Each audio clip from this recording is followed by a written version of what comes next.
Les decía que en Bariloche, más específicamente en el Hotel Yao Yao, se da cita nuevamente la Fundación Foro Yao Yao, un cenáculo, un ámbito donde se dan cita algunos de los dueños de la Argentina, de los magnates más importantes del país. No estamos hablando, ojo, no estoy hablando, acá muchas veces en los medios uno escucha el Foro de IDEA, la Conferencia de la Unión Industrial Argentina, escucha de determinados subforos como el que armó ahora IDEA en Neuquén, la experiencia Endeavor. Hay un montón de lugares donde se dan citas gerentes, mandos medios de algunas empresas multinacionales, donde se reúnen directivos de empresas.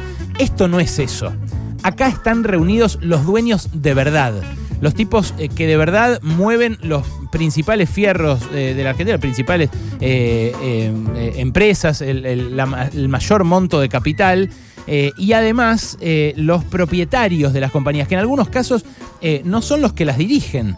Estoy hablando, por ejemplo, de Carlos Migens, que es un hombre que tiene intereses tanto en el campo como en la industria de la alimentación. Estoy hablando de Agustín Otero Monsegur, que es uno de los más importantes referentes del mundo de los seguros, pero que también tiene intereses en el campo. Estoy hablando de Eduardo Elstein, el más grande terrateniente de la Argentina, tanto a nivel rural como urbano, el dueño de la mitad de los shoppings del país, por ejemplo. Estoy hablando de Federico Braun, de la Anónima. Estoy hablando de Gilbert Engleviene, uno de los zares de la economía del conocimiento, creador de Globant. Estoy hablando de Karina Román, heredera del principal emporio logístico de la Argentina.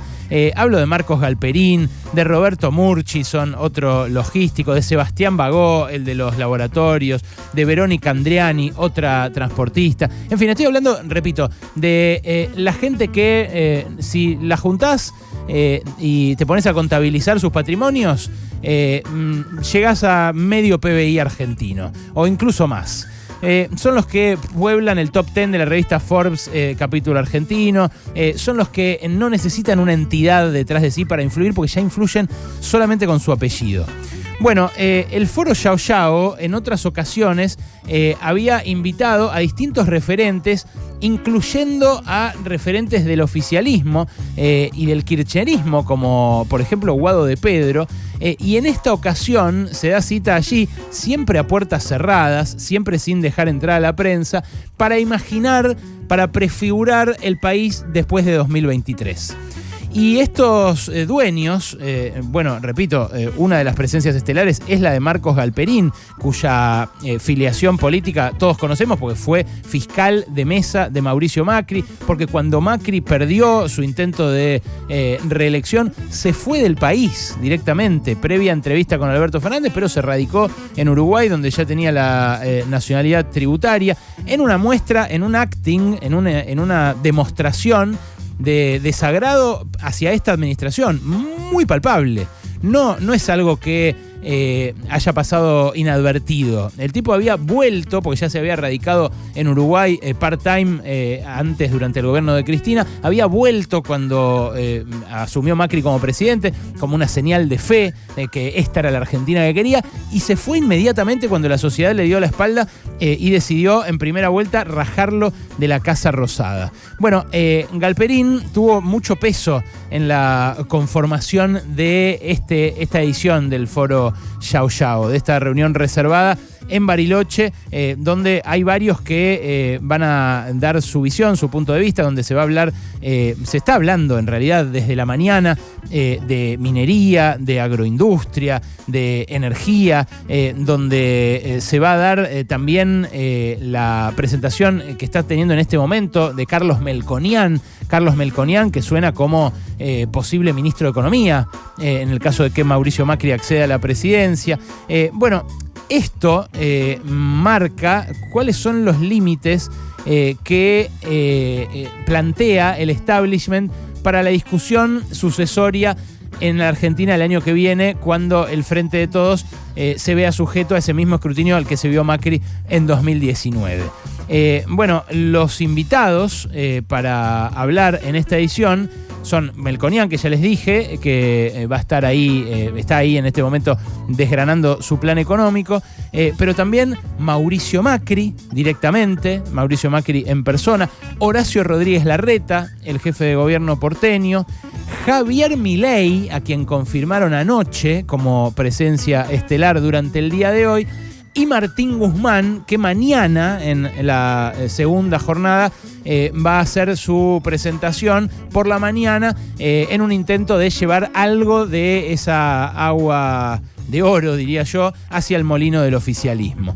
Nuestros magnates, a diferencia de Elon Musk, no se compran Twitter, pero sí lo que hacen es demarcar de manera prácticamente indeleble los contornos, las coordenadas del debate de una democracia cada vez más restringida. Porque fíjense, en este recorte que hacen los dueños de la Argentina de quiénes son las personas dignas de ser escuchadas de cara al 2023 en adelante, primero no hay mujeres, ¿no? Eso es algo llamativo.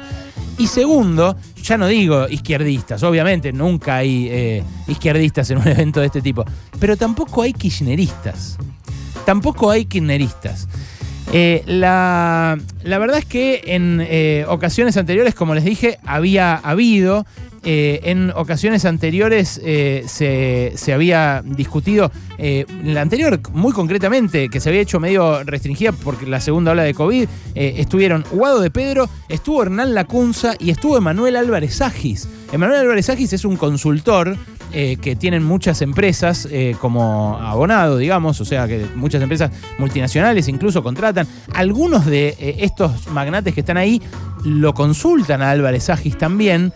Pero así como el año pasado el contorno era Guado de Pedro, Lacunza y Álvarez Agis, este año ese contorno, fíjate vos, está muy corrido hacia la derecha. Milei marca el marco, valga la redundancia, de esa ventana de Overton que les dijimos ya en varias ocasiones acá, citando a este politólogo estadounidense llamado Joseph Overton, marca la ventana de lo decible, marca ¿cómo decir? Las posibilidades reales de intervención en la política. Y al parecer, según estos magnates, el kirchnerismo ya quedó afuera de esa ventana. Se dan cuenta de lo que implica este fenómeno, ¿no? Porque por un lado, esto es un reflejo de lo que pasa a nivel mundial, no es más que un coletazo de lo que ocurre con los ultraderechistas de Europa o de Estados Unidos, porque efectivamente el 1%, el 0,1% más rico de la población, en este caso estamos hablando del 0,01% más rico de la población, ya fue por todo, ya lo consiguió todo, ya lo tiene todo. Si vos comparás la lista de los más ricos del mundo de 2022, lo decíamos ayer, con la lista de los más ricos del mundo de 1995, los actuales tienen 100 veces más patrimonio del que tenían aquellos de mediados de los 90. O sea, la riqueza se concentró violentamente en estos últimos 25 años en esas manos. Y ya lo había hecho previamente en los anteriores 15 o 20 años. Con lo cual, de los 70 para acá, asistimos a una concentración de la riqueza sin precedentes. Pero ahora lo que está haciendo ese establishment de ese círculo rojo es decir, queremos más todavía.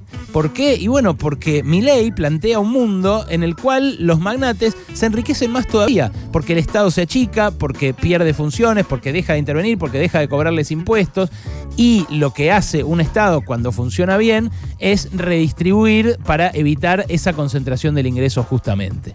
Bueno, el problema es que no funcionó bien el Estado durante estos años y por eso la sociedad empieza a mirar las recetas de los magnates con buenos ojos, porque dicen, ya lo demás lo probamos todo. Claro, parte de esa engañifa es la que construyen los medios de comunicación que estos mismos magnates fueron comprando de a poco. En realidad no probamos todo, en realidad probamos las recetas que hasta ahora esa misma ventana consideraba posibles. esa ventana nunca gira hacia el lado izquierdo, siempre gira hacia este lado. Y ahora los magnates como Elon Musk van por más, porque hace 10 años, en 2013, Jeff Bezos se compraba el Washington Post. En ese momento, fíjate vos lo rápido que pasan las cosas, en ese momento eran los diarios los constructores de la verdad. Ahora son las redes sociales las que construyen consenso, las que construyen sentido común, y ya no les importa tanto la verdad, con lo cual el Washington Post queda medio en la nebulosa.